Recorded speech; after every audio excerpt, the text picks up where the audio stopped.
Assalamualaikum warahmatullahi wabarakatuh.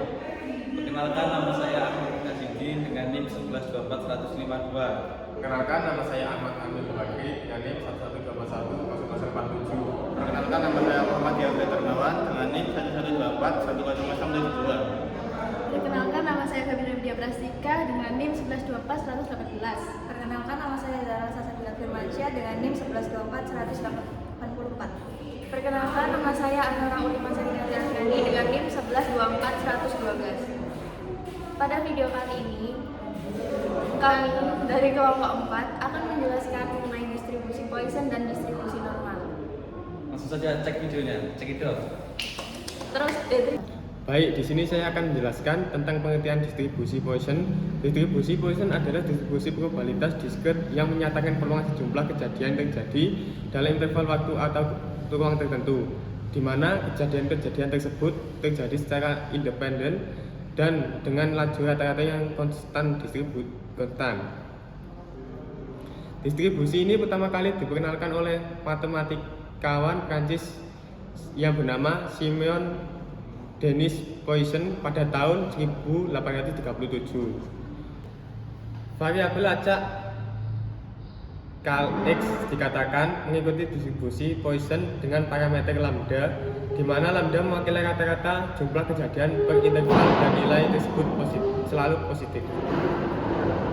Distribusi Poisson berlaku ketika memenuhi beberapa kondisi, yaitu 1. Kejadian terjadi secara acak dan independen satu sama lain. 2.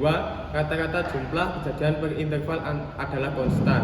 3. 2 kejadian tidak dapat terjadi pada saat yang persis sama. 4. Probabilitas terjadinya suatu kejadian dalam interval yang sangat kecil sebanding dengan panjang interval tersebut.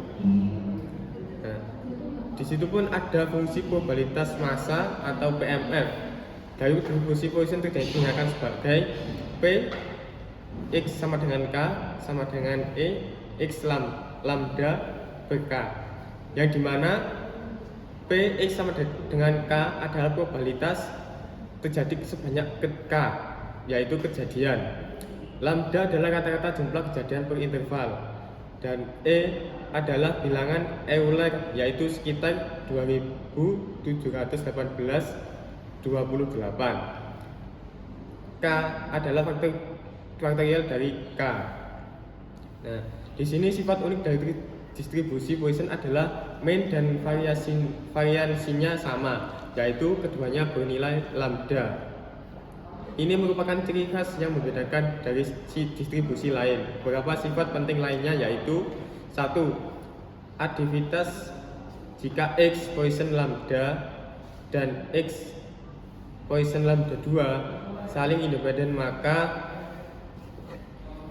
X1 tambah X2 dikurang Poisson lambda 1 tambah lambda 2. Yang kedua, aproksimasi binominal. Distribusi Poisson dapat digunakan sebagai aproksimasi distribusi binominal ketika N sangat besar dan P sangat kecil. Yang ketiga, hubungan dengan proses Poisson berkaitan erat dengan proses stokastik, di mana kejadian terjadi secara terus-menerus dan independen.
Sekarang saya akan menyampaikan kesimpulan dari pembahasan kita hari ini.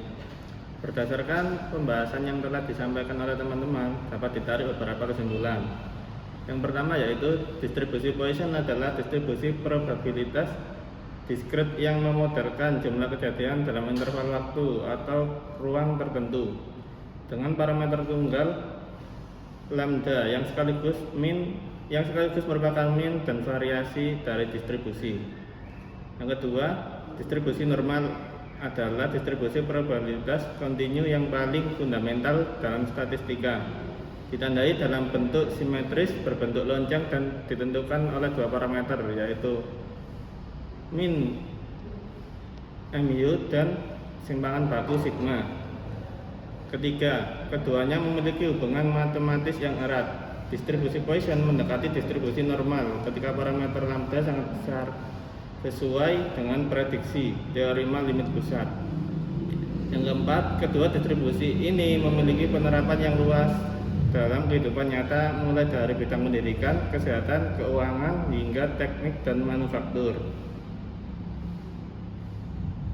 Kemudian mungkin itu saja video singkat dari kami tentang distribusi Poisson dan distribusi normal dalam mata kuliah statistika dan probabilitas.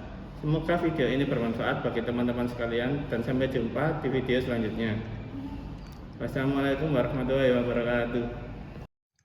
Nilai UTS mata kuliah statistika berdistribusi normal dengan rata-rata mu sebesar 72 dan simpangan baku atau sigma sebesar 8. Berapa peluang mahasiswa mendapat nilai antara 64 dan 80? 64 merupakan batas bawah dan kemudian untuk 80 merupakan batas atas. Nah, jadi kita tulis diketahui rata-rata mu sebesar 72.